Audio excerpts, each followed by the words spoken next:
But I understand that sometimes you would flash and you steal any ideas, take them all away.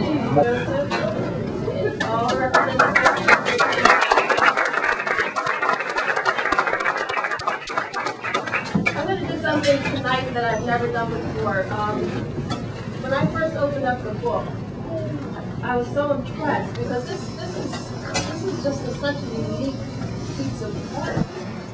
This is something I've never seen before. This is a collector's item, and what you have here is a real treasure. And I hope all of you appreciate it, recognize it for what it is, and also for what Jamal Joseph as an author has done.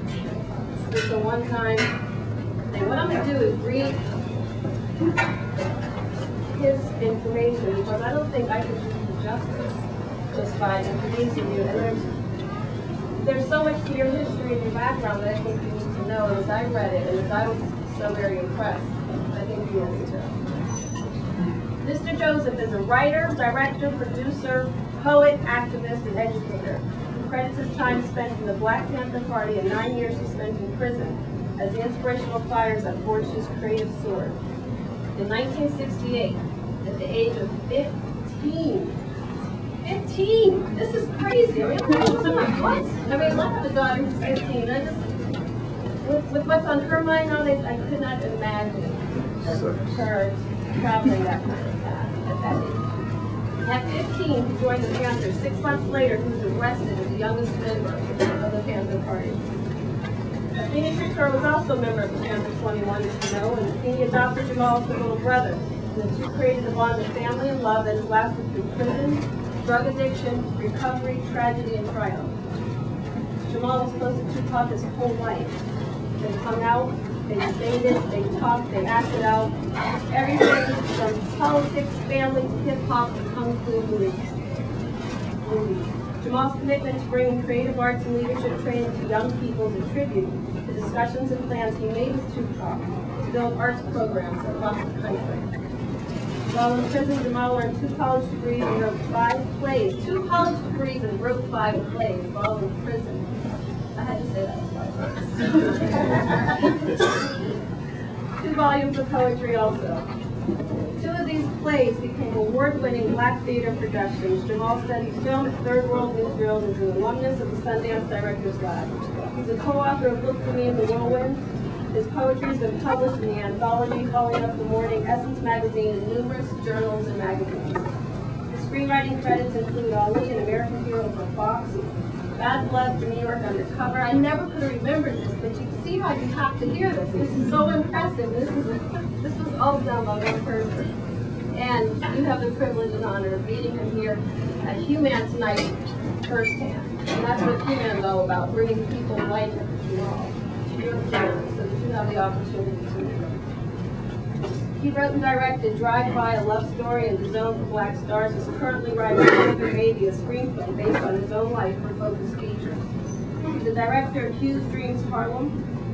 Just completed filming Shapeless Memories, the Life and Work of Sonia Sanchez. He's professor at Columbia University's Graduate Film Division, the artistic director of New Heritage Theater in Harlem.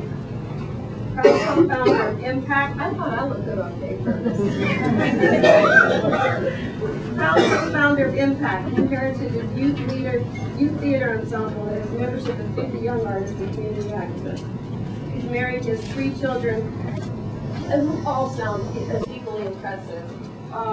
His awards include a James Baldwin Playwriting Award, a Cine Golden Eagle, a New York Foundation of the Arts and Playwriting Fellowship, an Audelco Award, and a Black Filmmakers Hall of Fame Award.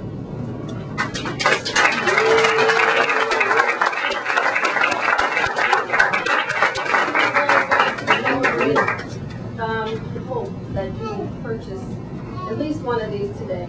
I have mine. It's a sign. It's a great gift item for your children, for yourselves. It is history. This is history, and the format is crazy. So welcome. Let's enjoy what we have going on tonight. We have a musical tribute. I just want to say, Jamal came in and he brought the book, and I said, you are going to sign here. And he said the very first thing. So the solidarity continues, and we're so glad to have you here. Way our trips to inner space now in Truth is One. If truth is one, brothers and sisters, then it must be our perspectives that are fragmented. The journeys we make in search of unblemished realness reveal that much of the rest is a lie, and if love is to transform and to be transformed, then creativity must be the child of a most perfect union. Now, we may not have all of the answers, but at least let's attempt to understand some of the questions through truth-filled endeavors that build large creative fires, or maybe just a tiny flame, but nevertheless trying. First of all, that was a piece of my poetry called Trying. The rest of the poetry in the evening will be about Tupac Shakur, and because of the time that it is, the 40th anniversary of the Black Panther Party, discussions about that. Of course, Tupac was a Panther legacy child, but I have to acknowledge it's such a happy evening for me because my family is really out tonight. And as the evening goes on, I'll acknowledge people from my family, everything that Rita. So first of all, thank you so much to Rita Ewing, and thank you to Martha Allen for making this such a warm and wonderful evening possible. Give them a round of support.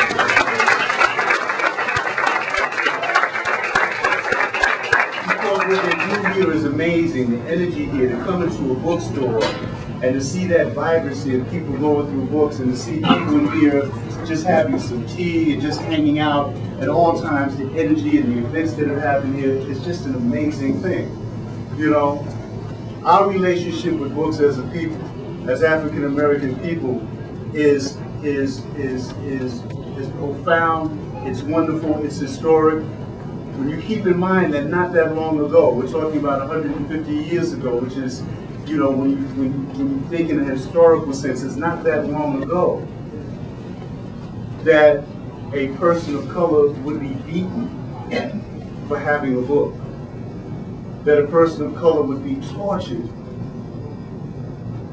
if they knew how to read, to make an example of them to other slaves, that other people could be arrested and indicted for committing that most seditious act, which is teaching someone in bondage the road to freedom through literacy. And so the reason why this is so important and so wonderful is because we have to make sure that people understand what a gift, what a right, what a privilege, how much power there is in this very act. When I joined the Black Panther Party, I want to acknowledge some people, but I just want to tell the story. I did join the Black Panther Party when I was 15 years old.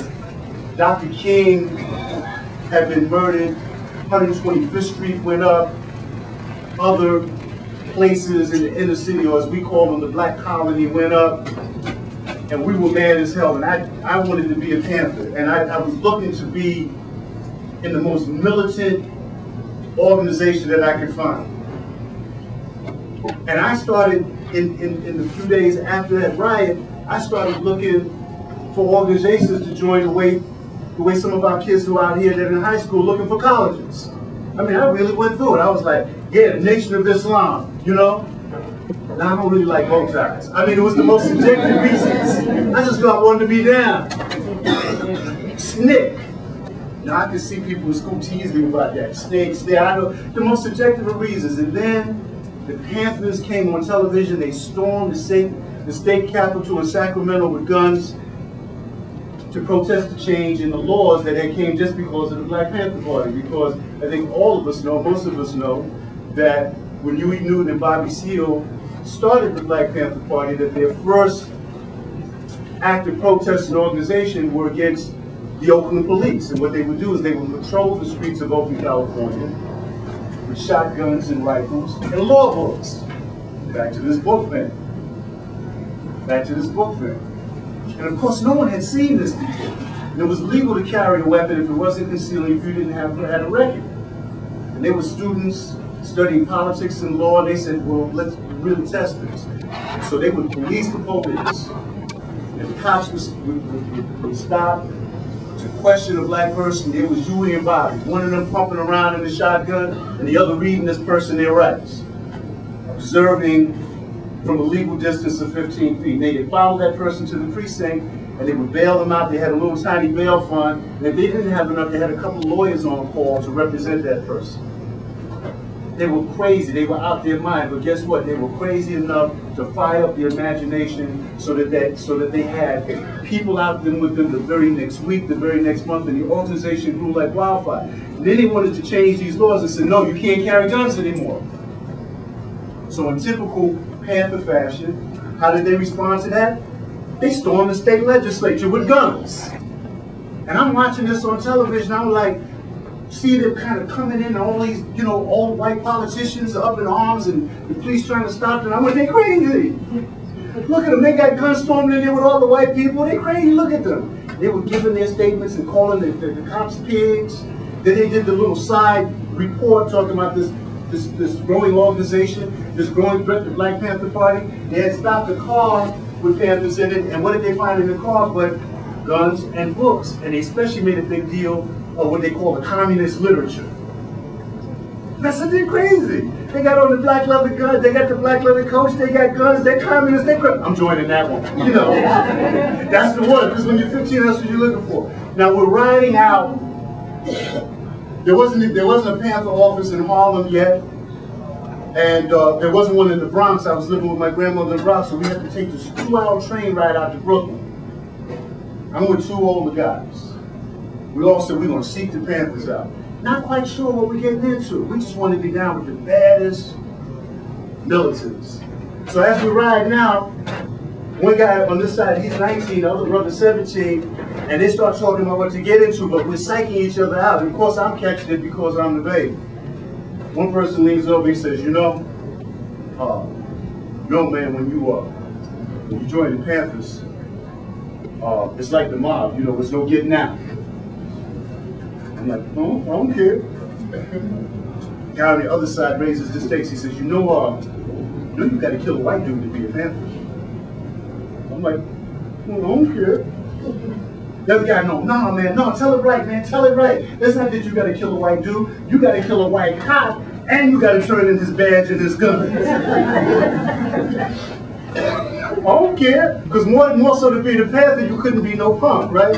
So we get to the Panther office, and I'm looking at the Black Panther sign and the posters, and we step aside, and it's about this many people in the office, and brothers and sisters with their Panther t-shirts, leather coats, sisters with their African gay lace, the dashikis. Looking back now, I'm realizing how young we were. They all seem older than me because I was 15.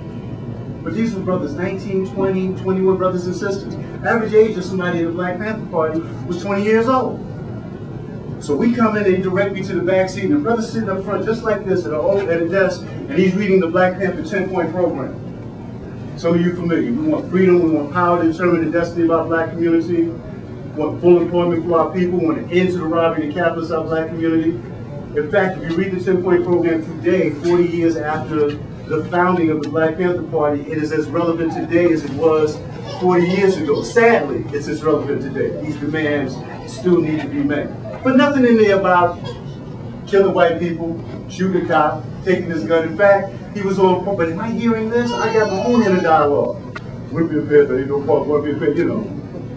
So in the middle of point number 5, the brother's talking about better housing. We want better housing, decent shelter, fit for human beings. I jump up in the back of the meeting, I was like, choose me, brother. I'm me. I go kill a white cop right now.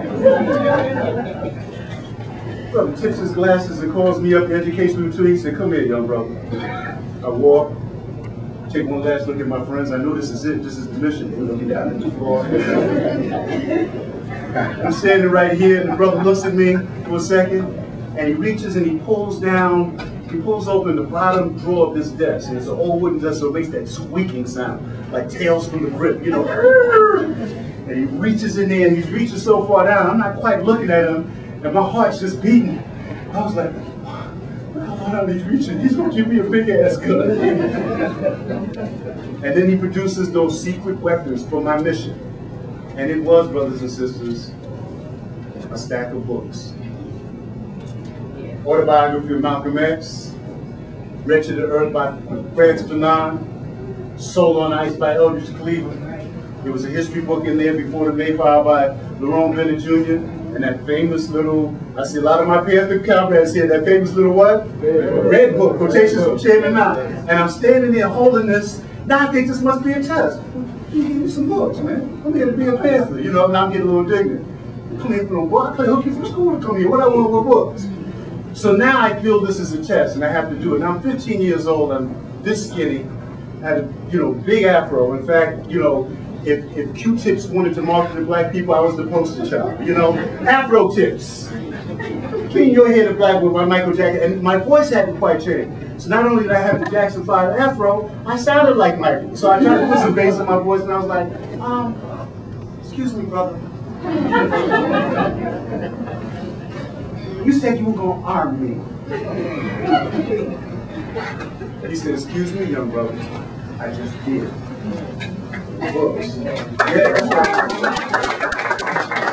As I walked back to the seat, you know, Panthers, we had a real colorful way of speaking, right? He said, brother, let me ask you a question.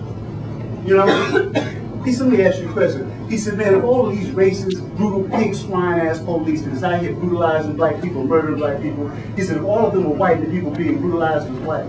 He says, and these avaricious, greedy businessmen, you know, he says, those greedy capitalist punks that are out here putting inferior products in the community and people consuming these products, and all of them were black, and the people that were consuming these inferior products and being ripped off was white. He says, in the job time, demagogic, fascist, swine, punk-ass politicians, right? He said, all of them were black, and the people being exploited, ripped off were white. Would that make things correct, brother? And I stood this time, I answered with my mind instead of my ego. I said, seems like it would still be wrong. He said, that's right, brother. He said, this is a class struggle, not just a race struggle. Study those books and understand what this revolution is really about. So we can get our kids, you understand, who are better armed than the Panthers ever were. And my family and I live in Harlem, and we've lived in Harlem on those streets at that time when it was a war zone. When the kids had weapons that were better armed than we were, than we were. These kids, you know, Uzis and Desert Eagles and all of that, you know, banging in the name of a dollar. Banging in the name of a dollar. Right? Ready to die. Ready to kill one another, ready to get stabbed, ready to do time, because that's honor. And they've chosen that or accepted that as their destiny. We had a crew of young brothers calling themselves 25 for life because they are convinced that they will be dead or doing life before they're age 25 years old. It's so sad. And it's hard for us to reason to them. The collective credentials in this room in terms of our education cred and our street cred is amazing. But even from some of my soldiers, my Panther soldiers, people who've done time, I see people out in prison with people who've done time. You can't roll up on these kids because they don't care. They don't care if you've been a Panther, if you've done time, you've done anything. You know, they're ready to kill each other, pull out the guns. You'll get shot. So if I really want to break up that fight, you know what I do? You know, some of them I know because I do youth work, but if it's some strange kids, if I really want to break it up, and they're like, what, nigga, what? Nigga, shoot, I'm trying to just hang on you, what? You know, if I really want to break it, I'm not going to call the cops. I can't call the cops on them. I'm not going to go in there and try to talk because I don't just, I will open the window and I'll get the biggest math book that I can find and drop it right in the middle of the beat. Yeah. But nigga, I'm going to, boom, oh shit, a math book.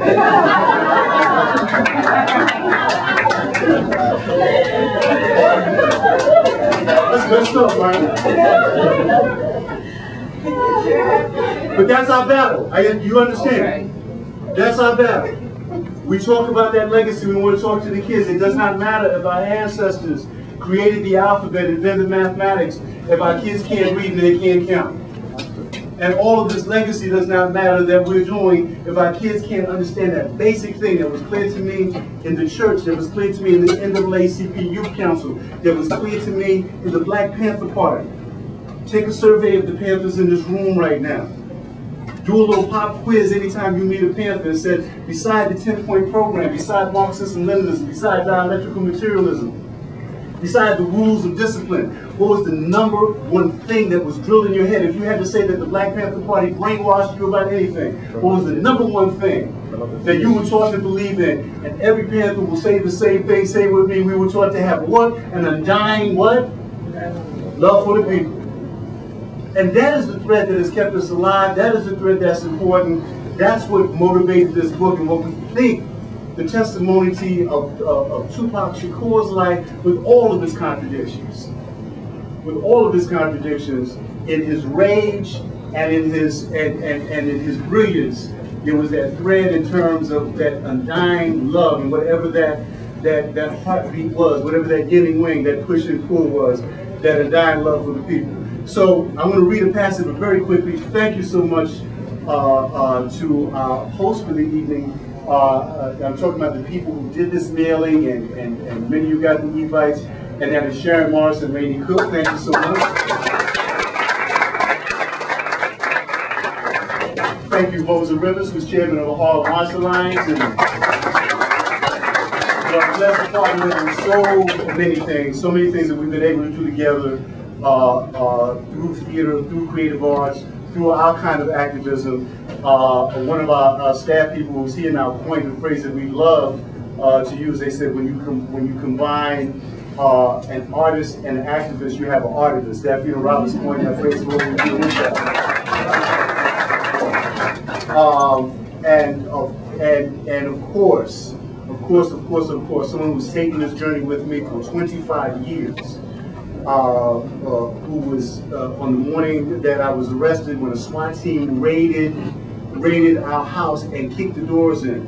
The woman who was up in the police space, I'm getting arrested, and I had to say, back down, baby, don't hurt the FBI. They sat on her back. She was pregnant with my oldest son who's here, who's a cinematographer. That's Jamal. Those are two.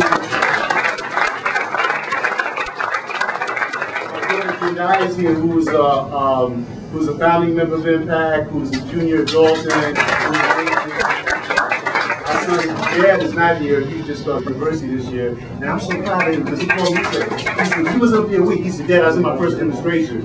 He said, cops roughed up his brother. He said, he roughed up his brother. We were out demonstrating because the cops beat up this black student. He says, and I joined SDS. I said, what do you mean SDS? He said, SDS. Didn't you know SDS was bad? And I was so proud. I was like, yeah, my son was in a demonstration. He did SDS. I forgot to ask him how school was going. My soulmate, my wife, my other hand, 25 years we've been together, and for many of those years, she was a prison wife. And the failure rate of marriage for people who go to prison, as you can imagine, is 97% in the first 3 years. Now, I have to tell this quick story. When I was on trial for my life, because I was facing two life sentences in two different jurisdictions, right? And our son had been born, and he had sickle cell anemia. So my wife, who was in law school, had been a model, had to drop out of law school. She was spending half of her life in the emergency room, and the other half in the courtroom. Two of her men fighting for their life. So I had to give the speech, the good brother speech, right? Because she was going through this. It was like, got this sister pulling up down, I'm stressing. So she came, and I prepared myself, and went in the visiting room, and I was like, my sister, brother's always up to somebody, so my sister. Due to the prevailing conditions of the struggle, my sister. Things happen, and I understand that, the commitment is more than we could have ever expected and hoped for in terms of what you've done. But I can't ask you to endure this, forces of depression, fascism, take your toll on many of family. My sister, you're more than stood by me, so I don't expect you to keep coming, my sister. I just ask that as you move on with your life and rebuild your life, I would just appreciate if you would remember me to my son sometimes, my sister.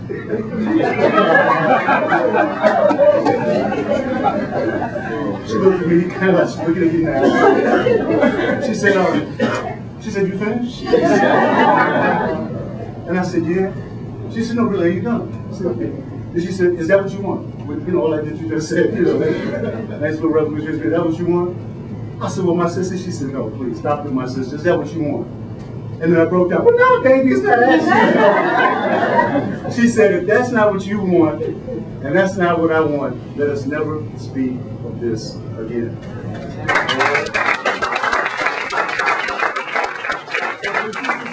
crying for the sisters who have said that that's not even an option.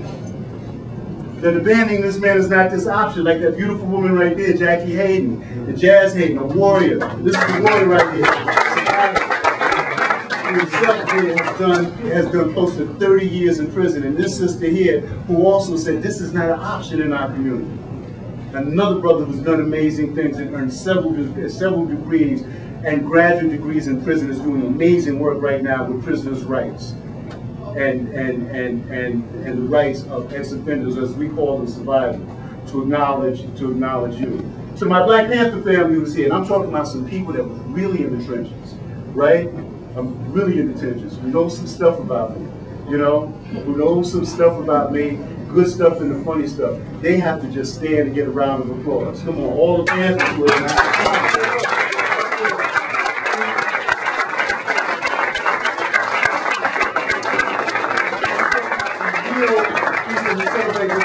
Now you can tell real Panthers because when you call them to stand, they do just like they do. Because they're not really thinking about the applause. They're thinking like Elder Steve used to always start his things. They're a pig in here, a cop in here. If you all stand up to the people, so that's what they think. Why don't you walk on the sound? There ain't no some pigs in here. But they, on this 40th anniversary that we have survived, we have to acknowledge them. So my New Heritage Impact Repertory family, Impact Repertory Theater family, which has been our mission, which has been the center of our life, the work that we do with you. All of it, Raymond Johnson, who was a co-founder of Impact, and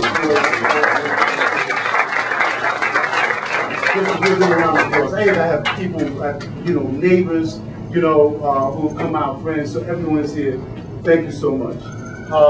Let me read. When I refused to leave, Afeni became my big sister and my mentor. She allowed me to become a Panther and a member of her family. I was the youngest member of the Panther 21, spent 9 years in prison for my involvement in the movement. I knew Tupac as a baby boy, man, child, and man. We played, joked, did martial arts, broke bread, and talked and argued about everything under the sun, moon, and stars. He had the softest and strongest eyes I have ever seen, and a smile that touched every fiber of a person's being. Even when we took him from the hospital the day he was shot in New York, he fought back the pain and he managed to smile. It's what I miss most. This is from a chapter that talks about Tupac being in prison. And some of the things that happened in terms of his psychic, in terms of the stuff that went in prison. And he had been arrested and he had been charged with rape. Some people probably remember the story. And he was on trial with several other people. He was acquitted of those charges, but he was convicted of sexual misconduct. After sentencing, a stack of letters was given to the judge on Tupac's behalf. Tupac had helped numerous community organizations, charities, and people over the years by coming out to speak, giving workshops, and mentoring often at his own expense. He quietly gave financial support to a number of charities and individuals. One father praised Tupac for coming to his son's bedside via the Make-A-Wish Foundation. The boy was stricken with cancer, and the only thing that made him happy as he battled the pain and the after effects of chemotherapy was listening to Tupac on his headphones. Tupac spent several hours with the young fan, making him smile and giving him encouragement. 45 minutes after Tupac left, the boy died. This was a young white fan, by the way. Despite the outpouring of support and peace and leniency, Tupac was sentenced 1 month later to 1.5 to 4 years in prison. He was returned in handcuffs to Bellevue, this time to the prison ward. Tupac soon transferred to Rikers Island, where he was held for 2 months, and then transferred to Clinton Correctional Facility, a maximum security prison in upstate New York. He was convinced that Puffy and Biggie were involved in setting him up to be shot. He and Biggie had been close friends, but there had been disagreements. And Tupac had rebuffed and offered to sign with Bad Boy Records. In addition, Tupac labeled Haitian Jack an entrepreneur, gangster, and sophisticated as a snitch. And Jack had a strong connection to Biggie and Puffy. At the very least, Biggie and Puffy knew an ambush was coming and should have warned me, Tupac said. But Tupac's days in the prison cell made him think about changing his life and perhaps leaving hip-hop altogether. Writer, poet, and activist Kevin Powell encountered and reflected and humbled Tupac when he visited on a Rikers Island. "This is my last interview," Tupac told Powell. "If I die, I want everybody to know the truth. When I got here, all the prisoners was like, fuck that gangster rap. I'm not a gangster rapper. I rap about things that happened to me. I got shot 5 times, you know what I'm saying? People were trying to kill me. It was really like that. I don't see myself as being special. I just see myself as having more responsibilities than the next man.